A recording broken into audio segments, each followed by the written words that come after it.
I was fortunate enough, oddly, paradoxically, to go through such tragedy. Because when you literally feel like you're at rock bottom, there's nowhere but up in whatever you fucking choose. And so I was fortunate enough, I'd say, to go through those things to where any step that I took was going to lead me somewhere different. And as long as it was aligned with my heart, I knew it was going to take me somewhere beautiful. Welcome to the Stay Grounded podcast. I'm your host, Raj Jana, founder of Liberate, and it's my mission to help you become the most grounded, loving, and authentic version of yourself that you can be. Each week, I interview experts in the fields of mindset, spirituality, and emotional well-being. My brilliant guests share their tools, stories, and unique perspectives to help you develop the skills you need to show up fully for the people and things that matter most in your life. Now let's dive in. Yo, what's up everyone? And welcome to this week's very special episode of Stay Grounded with my brother, Mr. Ryan Matsumori. So a little context on Ryan. We met in Boulder when I was there over the summer, and we just dropped in so deep. This guy's got such a big heart, such a passionate curiosity for the inner work, and you can just feel his depth in the way that he holds space. And every single conversation I had with Ryan was just so enriching and enlivening that I just had to have him on the show. And I can't wait for you guys to get to know him. So just to give you a little bit of background on Ryan, he's a professional coach who basically works with mostly men also to help them experience deeper levels of connectedness, deeper levels of passion, deeper levels of alignment, and really go from a life that is led by the mind to one that is thriving in the heart. And, we talk a lot about this journey of the head to the heart and getting out of our mind and our safety mechanisms into the body, which is where true safety lies.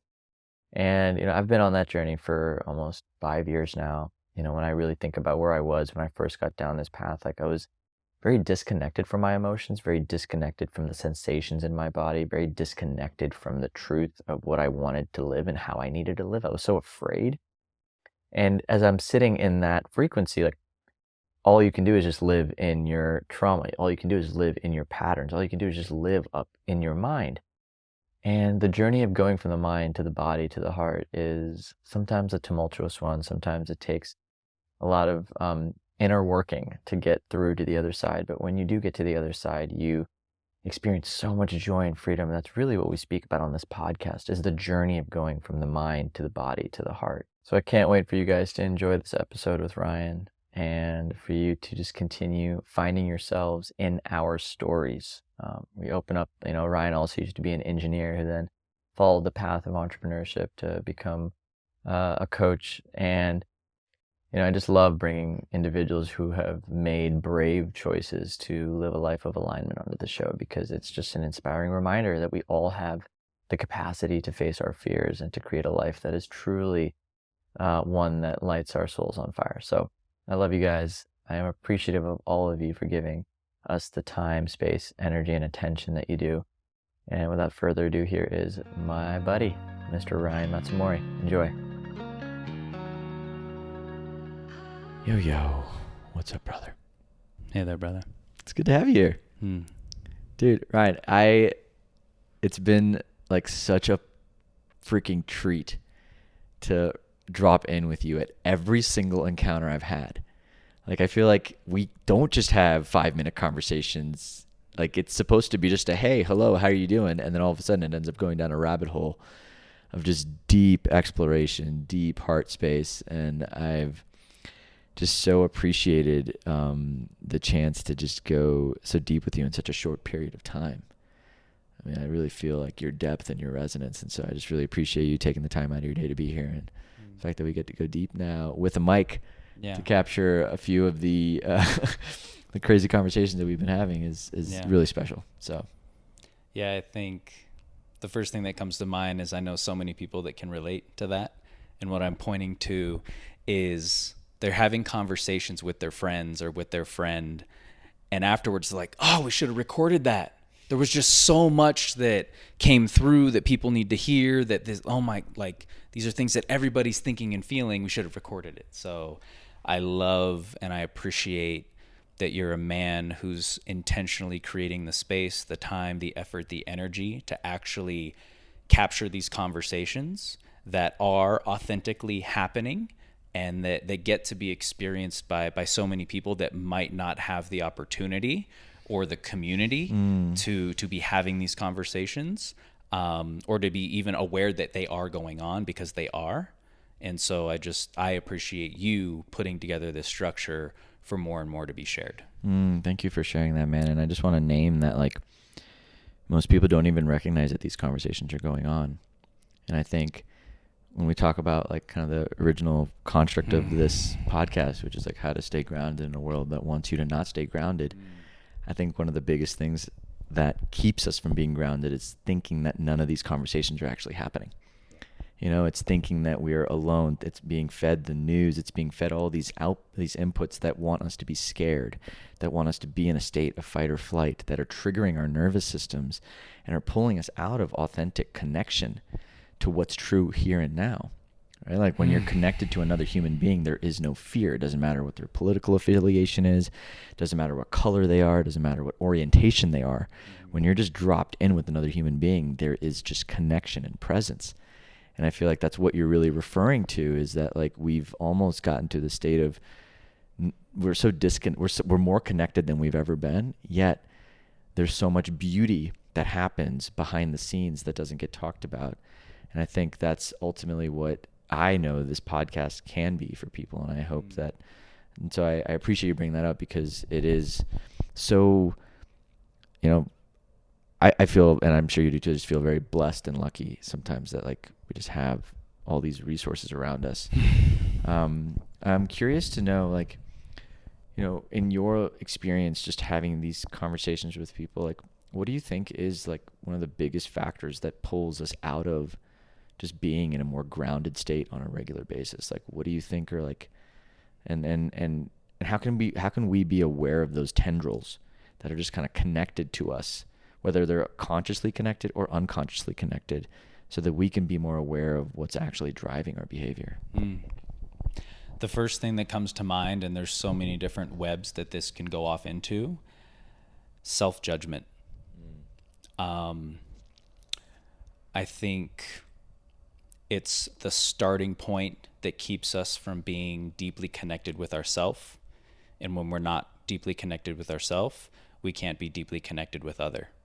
And when we're not actually deeply connected, and like you mentioned, being authentic with another person, but it starts with being authentic with ourselves. And if we're not being authentic with ourselves, we're not going to be grounded. It's, if I can elaborate a little bit, it's this, what came first, the chicken or the egg, in a way. And I think a lot of people's natural reaction is to distract from, disassociate from, or avoid being authentic with themselves, because it's extremely uncomfortable to be aware of and acknowledge all the things that you're thinking and feeling, especially the ones that aren't accepted in society. And when we avoid those things, that's going to create dysregulation. Now we're not going to trust ourselves because we don't know ourselves, because we're avoiding ourselves. And that's the starting point of dysregulation, where you actually want to face those things, be with those things that might create a moment of discomfort, a moment of dysregulation. But when you're with it and you move through it, you now know yourself, you're now confident, you're now able to be present, you're now able to show up in the world with a regulated state. But if you're always disassociating from yourself and not knowing yourself intimately and deeply, I don't think anyone who does that is going to authentically going to be able to show up completely grounded in the world. Yeah, it's almost like we think about the shadow, right? There's a lot of beauty in the shadow. Our power's in the shadow because it runs our lives. And if we don't take the time to become intimate with the aspects of ourselves that are hidden to us, we're, like, I think there's a beautiful Carl Jung quote. It was like, something about destiny. Like, some people, like, never look at their shadow, and then they go through their lives thinking it's destiny, but it's actually just the shadow controlling your life. And I think that's what you're really speaking to, which is that, like, because I've certainly found that in myself. Like, 3 or 4 years ago, I was looking for all sorts of distractions outside of me to keep me grounded. Whether it was the breath works, the meditations, the plant medicine. God, I was going to so many plant medicine ceremonies, and I was doing all these things. But it wasn't until I got to the other side of that, which is integration, which is what you're speaking to, which is looking to those aspects of ourselves that we're hiding from or avoiding or in denial of. And like, it's almost like when you try to hide from yourself, but you live in your body. Yeah. It's like that's what creates all this tension and noise, and it's this constant program that's running without us even being aware of it, like these faulty programs that are just running in the background. And so I love that, bringing it back to self-judgment, because it's such a frame, like, wow, like, so if I'm judging myself, or if there's a loop, so it's almost like, can you elaborate that on a little more? Like, so when you say self-judgment, like, color out what you're actually referring to by self-judgment. I appreciate that, because it is a full spectrum. I'll give one example that can be one of millions. You know, this past weekend I was hanging out with a group of my college friends that I hadn't seen in a long time. And so me being a professional men's coach, supporting men in their relationship with themselves, their wife, their children, I'm surrounded in my profession, in what I do and the communities that I'm in, complete vulnerability, complete authenticity, complete like emotional expression and freedom, and being able to hold space for others, giving back and forth without your own personal judgments and projections and, well, what about me? I need to be seen. Like it feels very healthy and it feels very healing. And I was reminded, in being with my friends from college, that's not normal. Yeah. That is not well seen. That is not well known across the entire world, across the US, across all kinds of communities. And I'll give an example. I had a friend that shared with me, hey, you know, my wife a few years back had a miscarriage. And it's, you know, it's hard for me to, you know, to tell people, but it, you know, as I've slowly opened up to, let's say, coworkers or other friends, and have slowly brought some of these intimate details into the space, it's been welcomed. And it feels really good to be able to just share honestly. So when I talk about the self-judgment, it's even like the societal judgments that then become self-judgment, where a lot of times most people, when they get pregnant, they wait until a certain point to tell friends and family that they're pregnant, because of the judgment, what I perceive to be a self-judgment, that if I or my wife were to miscarry, that means we did something wrong. Or there's something wrong with them. Something wrong with them, Yeah, or the we shame did something kicks in. wrong. The shame. Yeah, the shame kicks in. Yeah. And as opposed to myself and Ana Paula, I know that the moment we find out we're pregnant, hey, we got pregnant. Knowing full 100% well, she may go through a miscarriage, and knowing full 100% well, women are going through miscarriages all the time. Way more than anybody ever knows, because everyone's keeping it behind closed doors, and then they're feeling guilty, and then they're feeling shameful, and then they go into depression, and then they don't trust themselves, and then they're in stress, and they have anxiety and cortisol and adrenaline just running through their natural state, when if they were to just live in a world where they can be open and be supported, and they're aware of how normal it is, they can begin to release a lot of that self-judgment and be more healthy. And then be more healthy to get pregnant, and be more healthy to not miscarry. But it's like a perpetuating cycle of internal dissonance. Totally. The shame that's embedded in culture that then activates your personal shame is just like this self-fulfilling cycle, right? Like the shame keeps us trapped. And what's fascinating about shame is that, like, and they've actually done studies on this, like when shame gives, when you give light to shame, when you give space for shame to be seen, it actually just goes away. It dissolves, it alchemizes. Shame cannot live in the sunlight. Yeah. And that to me is one of the biggest cheat codes why I feel like community is one of the most powerful mental health resources of all. Like it's not going to be, I mean, don't get me wrong, like there's likely a time and place for medications. There's certainly a time and place for psychedelics. There's a time and place for all the tools. But having people that can just hold space for you, not even help you work through something, but just listen to you without judgment, has in my eyes and in my experience personally, a bigger healing impact on my entire nervous system because of what you just mentioned. I'm not trying to hide anymore. I'm just safe. And safety, I think, is the missing link. Like when we feel safe, like, and safety, and I'd love to actually jam on safety with you, because I think safety is one of those things like that just as a culture, you know, we feel just inherently unsafe. either unsafe to be ourselves, unsafe to engage with other human beings, whether it's in the form of relating intimately or in the realms of like being honest and authentic in our work, or really anything like that. I think there's like this inherent safety in, and I'd love to maybe unpack that with you. Like, what has been your journey with like creating safety within yourself? Because like safety within yourself is like to me the foundation for authenticity to exist, which is then the antidote to self-judgment. I'll speak for myself. Yeah. And again, there's a chicken or the egg that comes up for me in this. And I've been fortunate enough to have enough support in my life, I'd say, combined with enough trauma and breakdown and pain as catalysts to lead in creating my own safety. So it's like, what came first? Do I need to first feel safe to be vulnerable?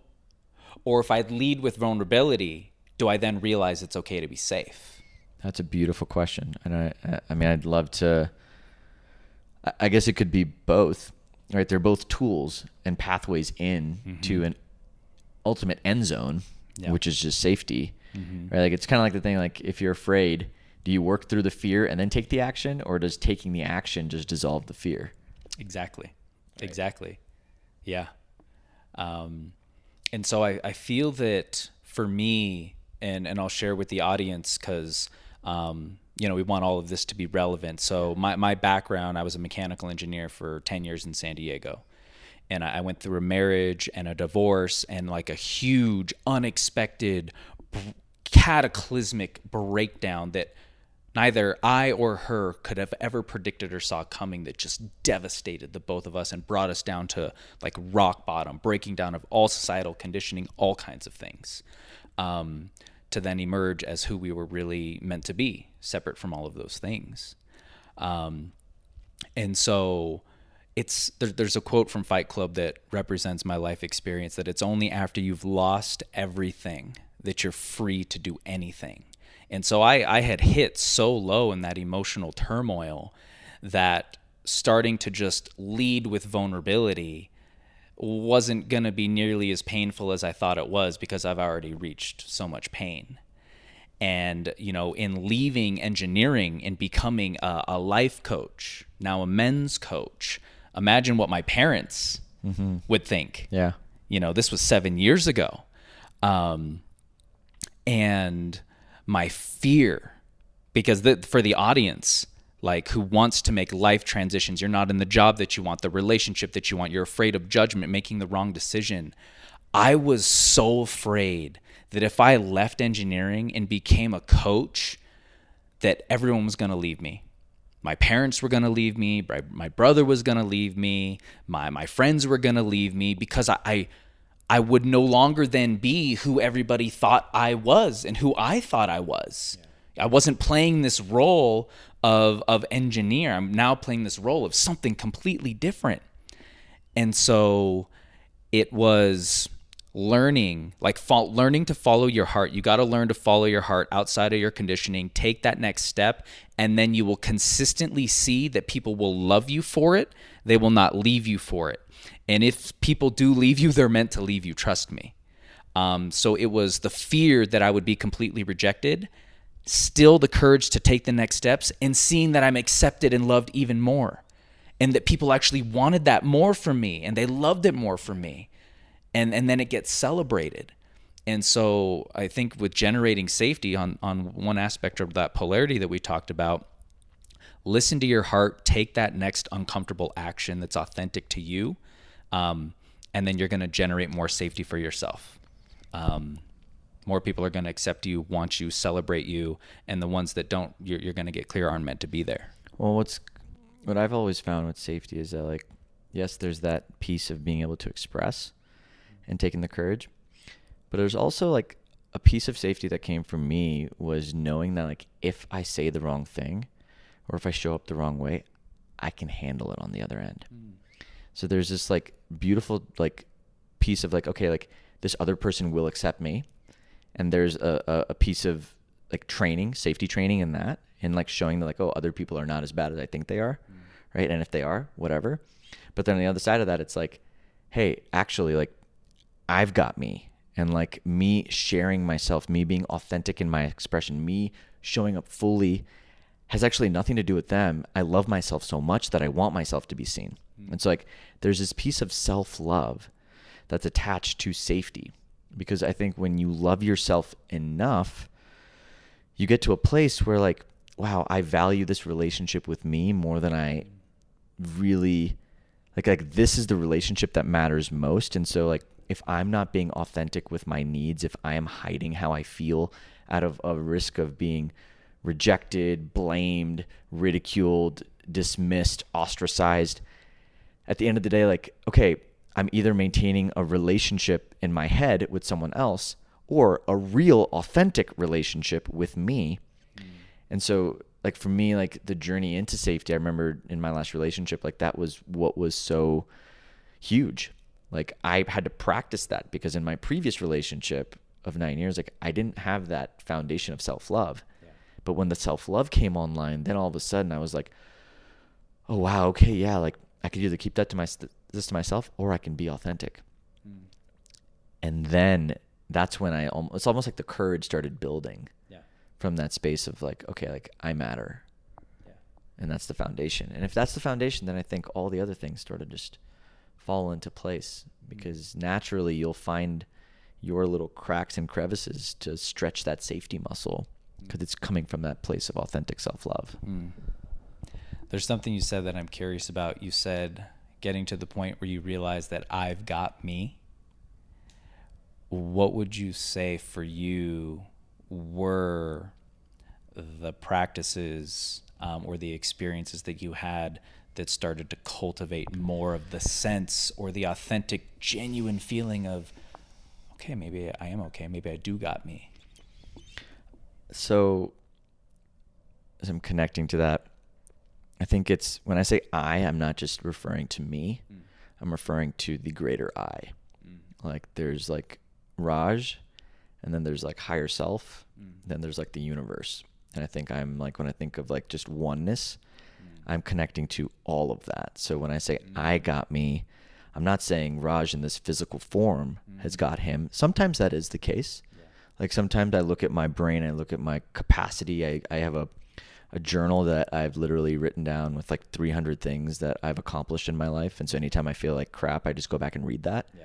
And I'm like, oh yeah, you're freaking awesome, dude. Like, don't let anyone tell you otherwise. I have like a list of things that I read that remind me of like my human form.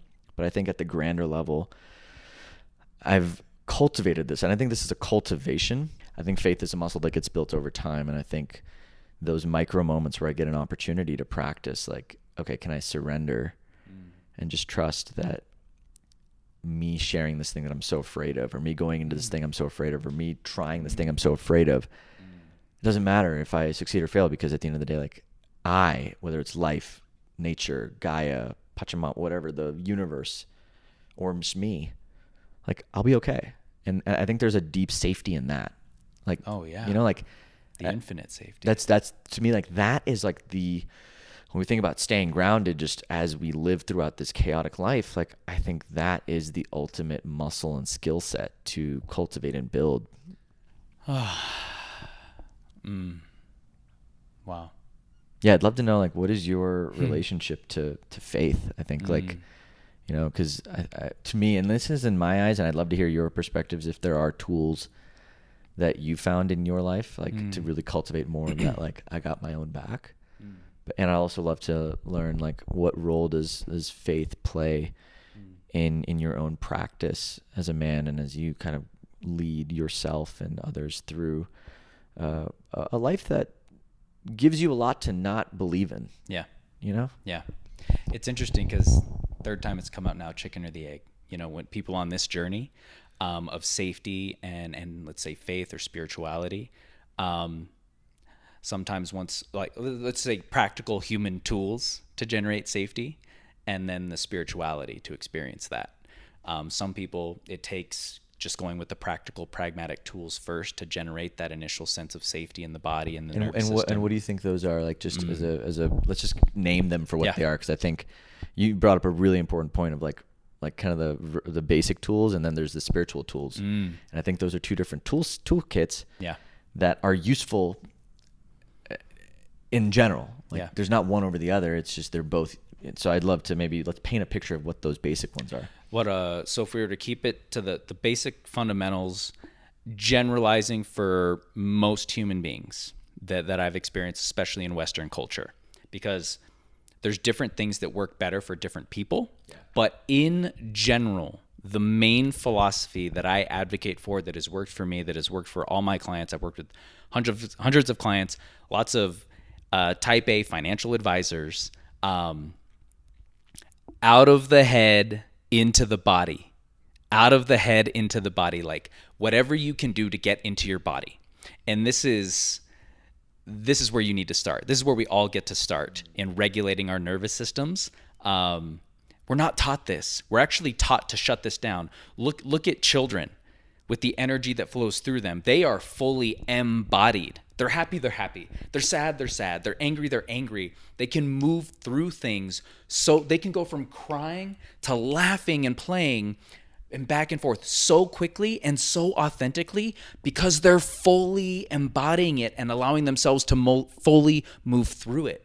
And when you allow yourself to fully move through something without holding it back, you're free. And this is like a lot of the work that I do with men. And so when you can get out of your fucking head and get into your body and move the energy, you're now creating regulation in your system, in your chemical system, in your nervous system, in your musculatory system, vasculatory, everything. Shaking, simple thing, shaking and bouncing. If you've never heard of it, just Google shaking and bouncing for nervous system regulation. There you go. That's what it is. And the thing is, I think this is something that gets in our way as humans too. It's so fucking crazy in the head. It gets so complicated and overwhelming in the head, and we live in such a complex society that we think it takes something extremely complex to overcome the complexity of what we're going through. On the other side of complexity is simplicity. It's so simple. Stand up and fucking bounce and shake for 1 minute, 3 minutes, 5 minutes, and then stop and breathe and notice how you feel 10 times better. Like, it's not going to solve your problems in life, but it's going to bring your chemical, mental, emotional system to a place of safety and ground, so you are most apt to be able to handle those problems in the most effective, easeful way. And I think there's two reasons why people don't do these simple freaking practices. One, they judge themselves, because standing up and shaking, you don't see that. That guy's weird. What the fuck's going on over there? You judge yourself because you're doing something you haven't seen before and that you were never taught by your parents. So those are my initial thoughts on. But the other side now, like if we come back to the spiritual safety, because I'd love to like really ground it, because like I think, you know, when we think about like grounding in the present moment, right? Like there's these tools to bring us into the present moment, but I've always found that like once you ground into the present moment, the thing that actually allows the grounding to stick are the insights and like the principles and the perspectives and the philosophies, like the reminders that like if you truly integrated the spiritual reminder or the spiritual safety principle that I am held by something greater, so much greater than me, and you took the time and practice to like actually look back on your life and have a list of all the times where like miracles have happened. Like eventually you'll get to a point where like, at least for me, I've gotten to a point now where I don't even need the basic tools because I can just come to this embodied reminder in the moment that's like, wow, like, no, like, yeah, there's some shit happening right now and it's going to throw me off. And how many times has that happened to me in my life? And how many times have I been okay? How many times has a magical gift just showed up for me out of nowhere, or a person, or a synchronicity that just seems to be guided?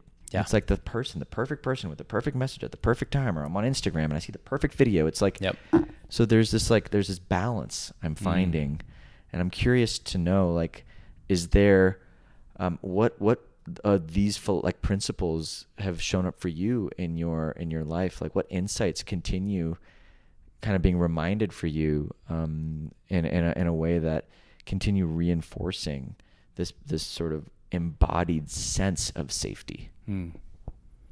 Yeah, I think it's really beautiful because from this sense, we're all mirrors for each other. So everything that you're speaking to, I've also experienced. Yeah. And what I heard and what you were sharing is there's two aspects, at least my interpretation of what you just shared.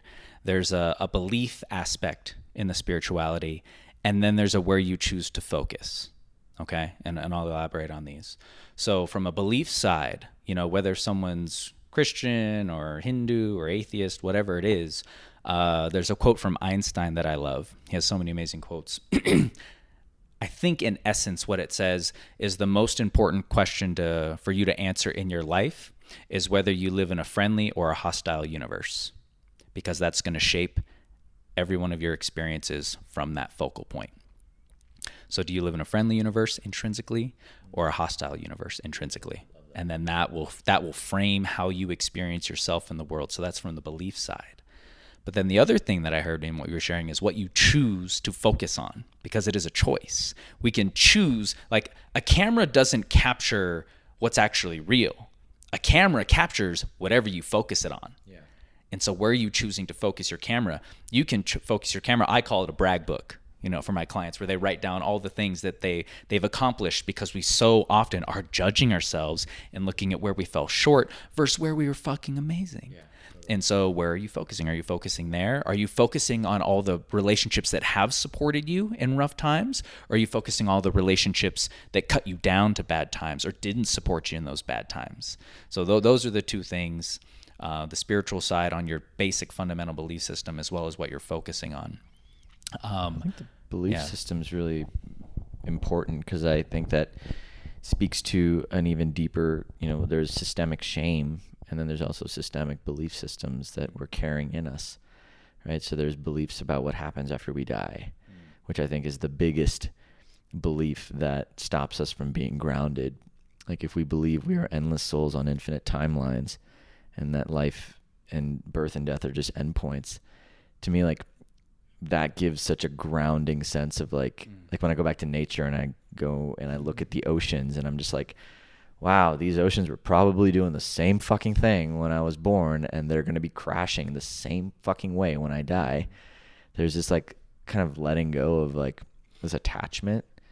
And so I do believe that like our generational belief systems and fears that have been embedded in us around death, around what is this thing that we're inside of, this fucking floating rock that we just happen to be alive inside of, that's like got all this beauty and magic and all this pain and suffering. Like, what is this thing we are experiencing?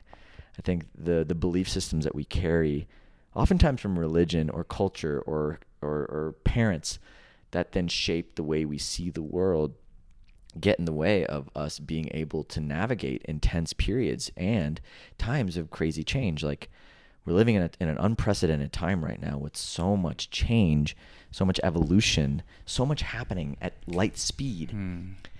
And we're trying to navigate that with belief systems that were created hundreds of years ago that are just unconsciously ruling. And I think maybe this is what this great awakening, this consciousness rising, these conversations, they're starting to happen, because it's like, how the fuck do you not? Like, if you don't, like, it's like we're all going to die if we just don't, like, if we don't learn to evolve these beliefs. So I'm curious for you, like, what was your practice of, one, becoming aware of the beliefs that were holding you back, and then two, actually shifting the beliefs that were holding you back so that you can live in a more integrated, aligned, like, way of existing in the world? Becoming aware of the beliefs that have gotten in my way. I'd say the first thing is going through trauma that opened me up to actually listen. I always related to myself as a loving, genuine, and nice person, but looking back when I was an engineer, just from the way that I was raised in this world, what was most valued was my intellect. That's what was going to get me the job. That's what my parents celebrated. So that's who I thought I had to be loved. That's what I thought would then also get me the woman, and the happiest of marriages and all the friends. It's like the smarter you are, okay, the more you're going to have all these things. And that's not the fucking case. When you approach engineering that way, great. Fuck yeah. When you approach relationships that way, like, no way. And so I think it was just through lots of hard times that I admitted and acknowledged that allowed me to be open to be coachable. You know, what's the saying? You know, the teacher will arise when the student is ready, something like that. You know, and I was ready to actually look in the mirror and admit to myself the parts of my heart that knew something was off. When I was an engineer, it was like, it looked good on paper. It's a good life. It's a great money, and like people respect you and people automatically trust you and things like that. But I remember for years, and I never said this to anybody, it was, is this all there is to life? Like, is this what this life is all about? Like working Monday through Friday, getting 3 weeks vacation a year, not actually being able to fully enjoy my weekends or my vacations because I still have these projects looming over my head, trying to, you know, still have time to do laundry, clean the house, go to the grocery store, cook food, go to the gym, have a relationship, have sex, and then have children, and then get a house, and like to then retire and then travel and be free when, you know, hopefully you're still alive and hopefully you have good legs. And I remember in my heart, like, there's so much more that I just don't know. But to admit that to myself, to actually face that feeling and begin a journey to actually explore what the fuck is possible, that's the scariest fucking thing for people to do, because it blows up all their belief systems. Totally. Around family, friends, being lovable, doing the right thing, being a good person, whatever it is. I had essentially just gone through enough shit to call bullshit on the own constructs that were in my life to then open up to actually listen to others and to myself. Like, and I think the truth is to listen to the truth of my heart, where my heart knew this whole time. I was just too scared to admit it. And then, like, I thought that if I could hide from other people, it was this weird thing where I thought, like, this, I actually thought this at a time, and this is how I experienced my life in the past, was if I could convince everyone around me that I'm happy, then I must actually be happy. It's like my own happiness was dependent upon people's perception of me. And I got really good at managing that. And it wasn't actually real happiness. I thought it was. What does real happiness feel like in your body? Okay, orgasmic.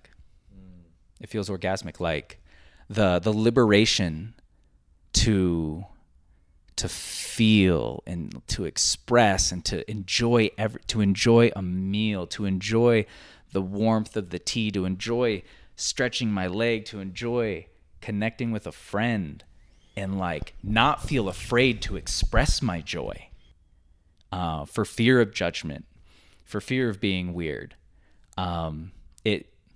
True happiness just feels like freedom to be fully expressed. Yeah, maybe is one way I'll describe it. Yeah. There's a frequency to liberation.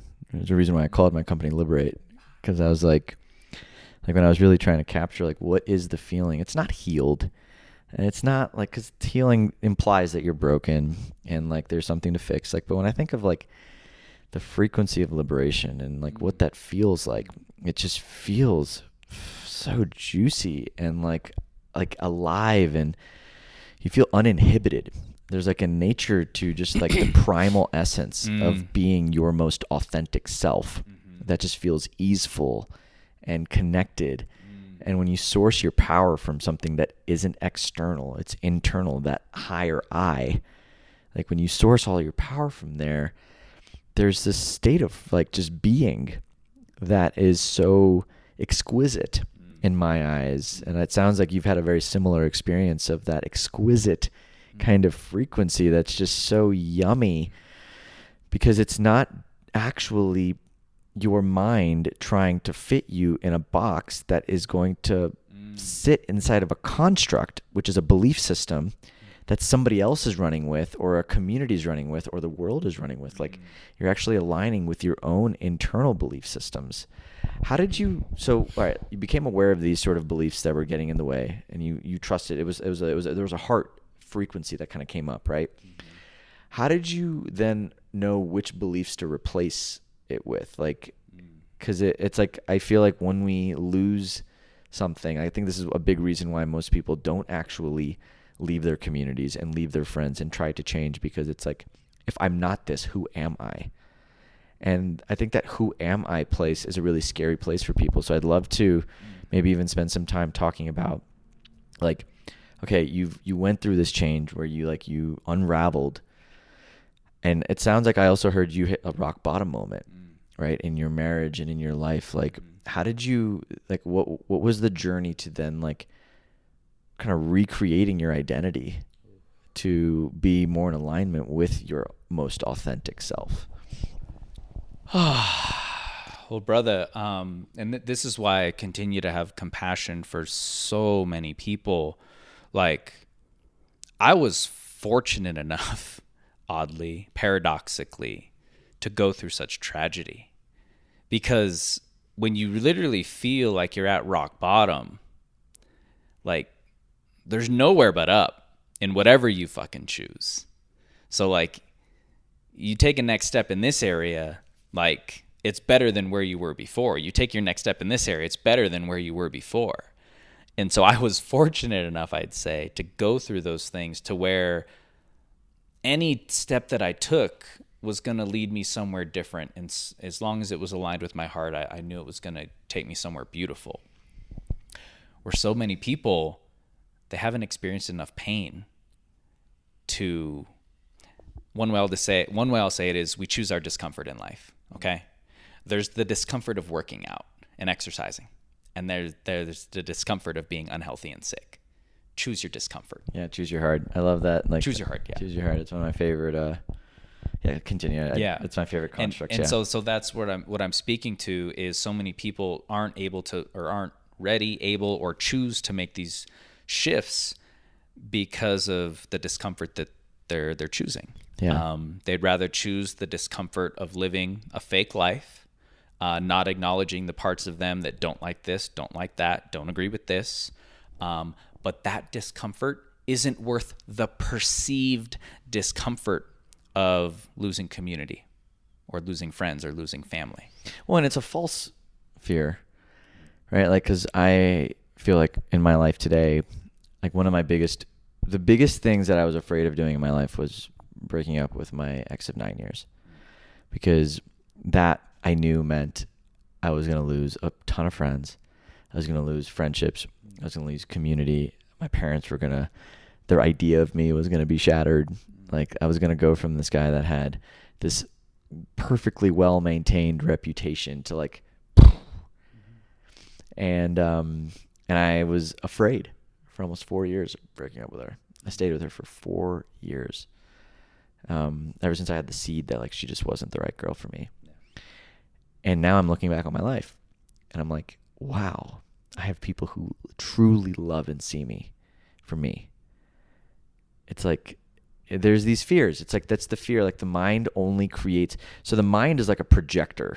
You know this, like, it's like, for everyone listening, like, I've always seen the mind as like, it only projects a future based on what it's already experienced.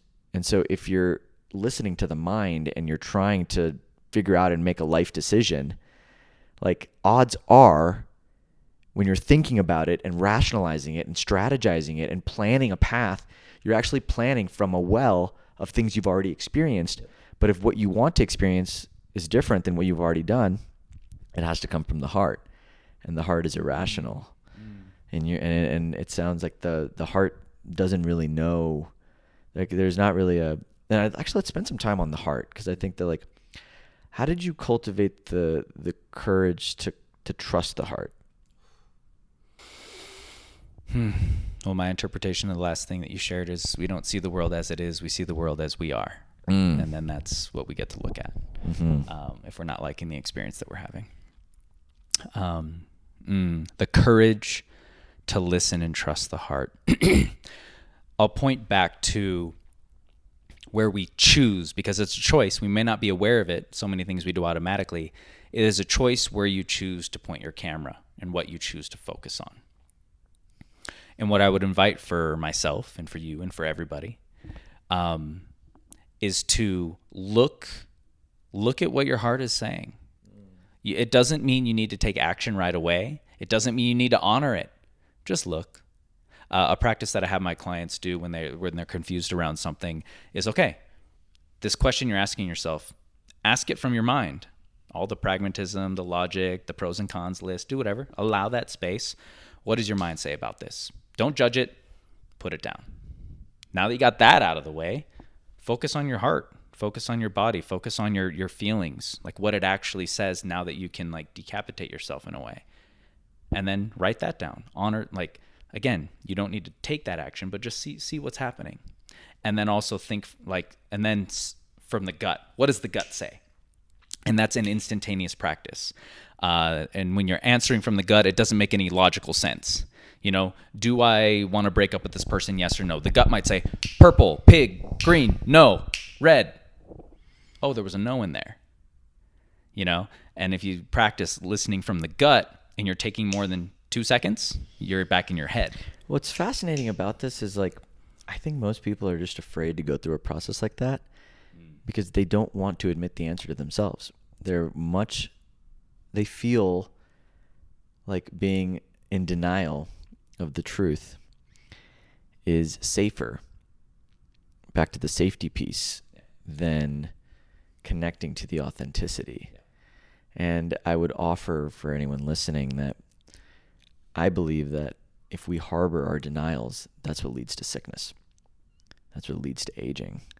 That's what leads to us actually growing into illness, because you're actually allowing and you're denying a part of you that's truly inside. And I really do feel like, we're such interconnected beings. Like the mind-body system is one big system. And so I think it's so important. What you're sharing is so important. I'm so grateful that you're doing this work with people, because just teaching people to have the courage to even just explore the question.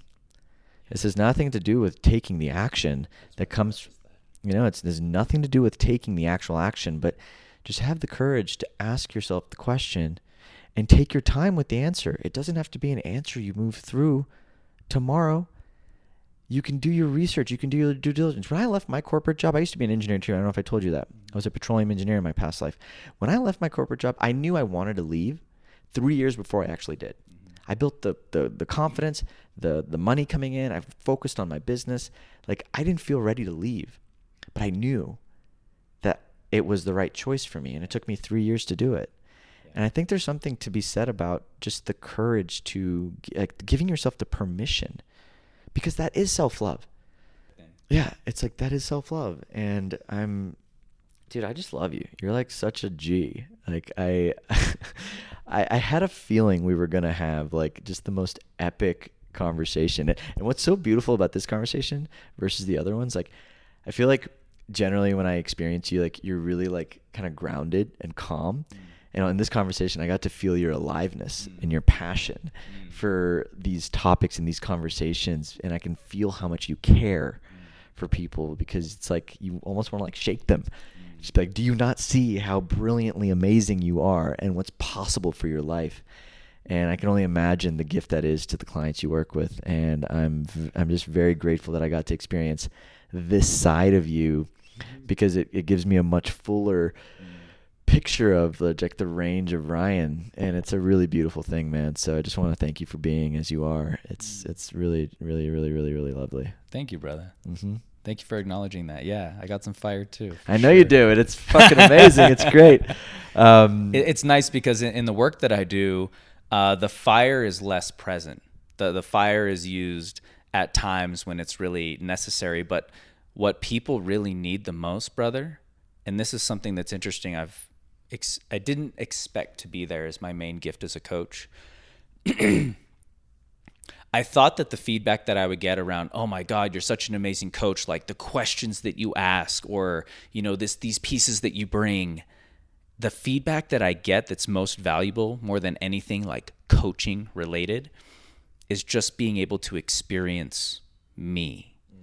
And what they're pointing to and what they've said is I have never, ever experienced unconditional love like I am right now. Bro, I don't know. I know you get the magnitude of what that means. I don't know if a lot of people do. It is so needed.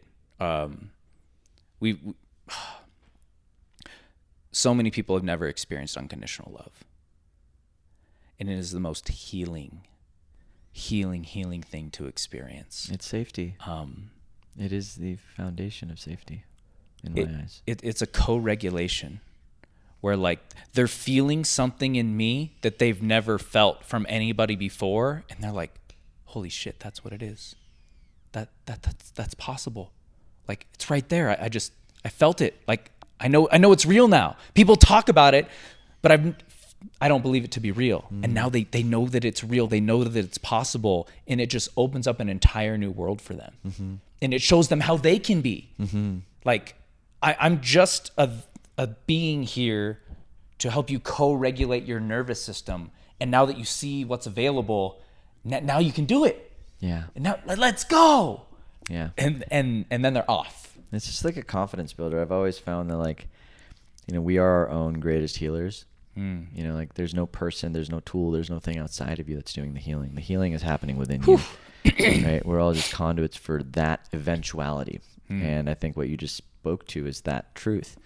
Like when you mirror somebody's greatness or somebody's love right back to them, you're actually giving them the ability to reference that and anchor into that within themselves. Yeah. And once you feel it, you can't unfeel it. Like once you can forget something in the mind, but once it's in the body, once it's a sense, once it's a felt experience, then it's something that's a part of your DNA. It's a part of your genetic code. It's a part of your expression. And that to me is the greatest gift we can give people. And I just want to continue mirroring back, man. Like the more I get to know you, the more I feel the sense of like that sense that you're speaking to. Like that's what I felt every single time we've had a conversation. There's like a deep presence to what I'm speaking, and like there's a deep listening, and I think that listening is such a gift. And so I just want to thank you again for sharing your heart, sharing your truth, for showing up the way you do.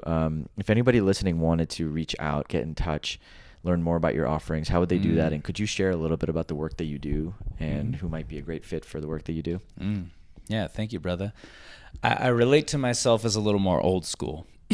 So that means Facebook, not Instagram for me.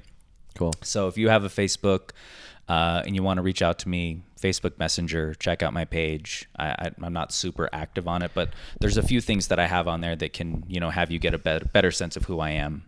And if there'd be a good partnership, if you or someone you know is looking for support. The other way is just my email, ryanmatsumoricoaching@gmail.com. And who I specifically specialize in working with is men between 30 and 70, to be honest. A lot of my recent clients have been in their early 60s. It's pretty interesting. I do have a new client who's 30, but between 30 and late 60s, and where you're resonating with this conversation. Like you're really at a place in your life where you're ready to acknowledge the truth of your heart and begin to explore what those things are and what they mean for you in a safe container where you're not going to be judged or you're not going to be made wrong. It's actually going to be encouraged to explore your deeper truth with a professional who has tons of personal experience of this, as well as with their clients. And when you begin that journey, that's then just going to support your overall relationship to yourself, your overall peace, your power, your clarity, that then is going to support you in your relationships, your relationship with your woman or your man if you're gay, your relationship with your children.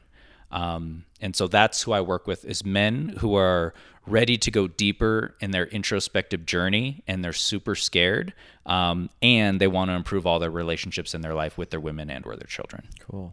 Well, we'll make all of your links available in the show notes. Brother, I got one last question for you. In the midst of everything you're doing, everywhere you've been and everywhere you're going, how do you stay grounded? But more importantly, what is one thing you do every single day to just help you become more grounded?